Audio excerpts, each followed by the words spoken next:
L'étuvage de riz est l'une des activités post-récolte pratiquées par les femmes dans beaucoup de zones rizicoles de l'Afrique de l'Ouest. Elles engendrent moins de brisures et apportent plus de bénéfices aux transformatrices. C'est l'une des raisons pour laquelle le PPAO, Programme de productivité agricole en Afrique de l'Ouest, projet Togo, a introduit en 2014 les tuveuses de riz améliorées.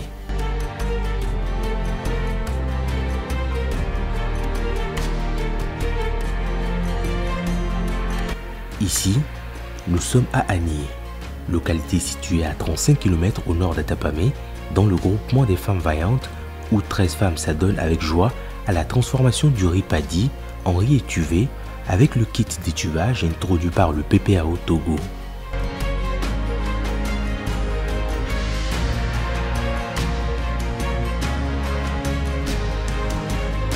Elle s'appelle Ekouya Baya, du groupement Femmes Vaillantes.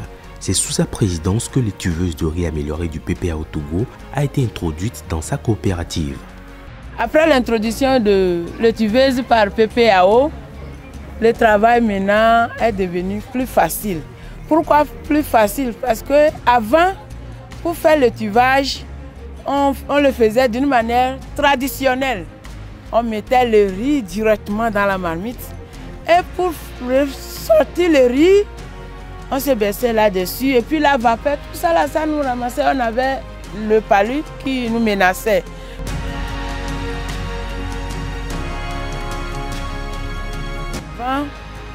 Quand c'est au fond de la marmite, ça prend beaucoup de temps pour bouillir.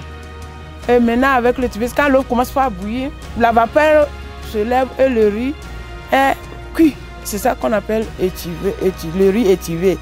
Et aussi, le travail est plus rapide. Avec l'ancienne méthode, on faisait pratiquement 2 sacs de 200 kg. Maintenant, à l'arrivée de l'étuveuse, c'est carrément le double. On fait 4 sacs par jour.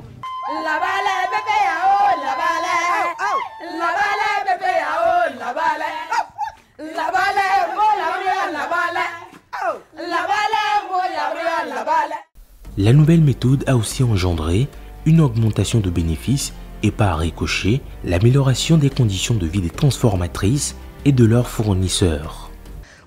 Suite à l'introduction du kit d'étuvage amélioré, on fait beaucoup plus de bénéfices qu'avant. J'arrive à payer mes dettes et à prendre soin de mes enfants. J'aide ainsi mon mari en contribuant aux charges financières du foyer.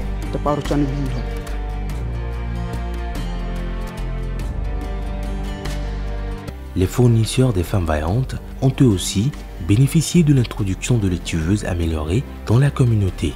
Nous nous sommes regroupés en groupement, puis en coopérative, et nous sommes membres d'une union.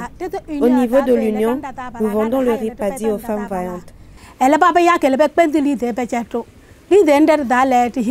Les recettes que nous faisons, nous mettons une partie sur un compte et ma part de bénéfice m'a permis d'entreprendre l'élevage de porcins qui m'aide à scolariser mes enfants.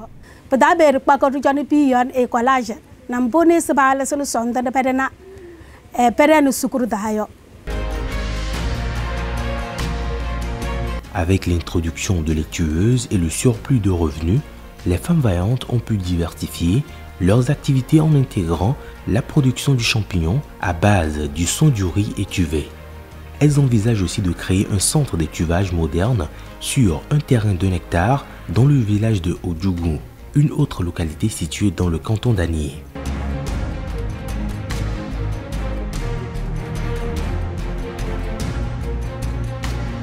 Nous pensons, avec la petite économie que nous faisons, ouvrir un centre